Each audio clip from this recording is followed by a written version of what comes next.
আজ ঐতিহাসিক ৬ দফা দিবস।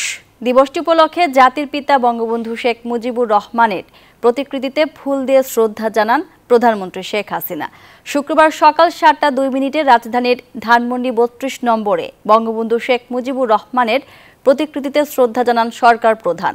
এরপর বঙ্গবন্ধুর স্মৃতির প্রতি গভীর শ্রদ্ধা জানিয়ে সেখানে কিছুক্ষণ নীরবে দাঁড়িয়ে থাকেন শেখ হাসিনা। এ সময় আওয়ামী লীগের জ্যেষ্ঠ নেতাদের সঙ্গে নিয়ে আরেক দফা পুষ্পস্তবক অর্পণ করেন দলীয় সভাপতি। পরে ঐতিহাসিক এই দিবস উপলক্ষে আওয়ামী লীগের বিভিন্ন সহযোগী সংগঠনের নেতাকর্মীরা বঙ্গবন্ধুর প্রতিকৃতিতে পুষ্পস্তবক অর্পণ করেন। এ সময় আওয়ামী লীগের সাধারণ সম্পাদক ওবায়দুল কাদের বলেন, ৬ দফা ছিল স্বাধীনতা সংগ্রামের টার্নিং পয়েন্ট।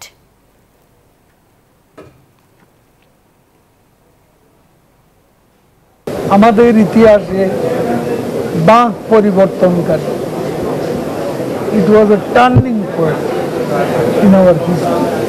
এইসব দিবস ৭৫-এর পর নিষিদ্ধ। যারা নিষিদ্ধ করে দেয় তারা খুনের সঙ্গে ৭৫-এ তারা জড়িত। তারা বঙ্গবন্ধুকে হত্যা করেনি, তারা হত্যা করতে চেয়েছিল আমাদের মুক্তিযুদ্ধের মধ্যে।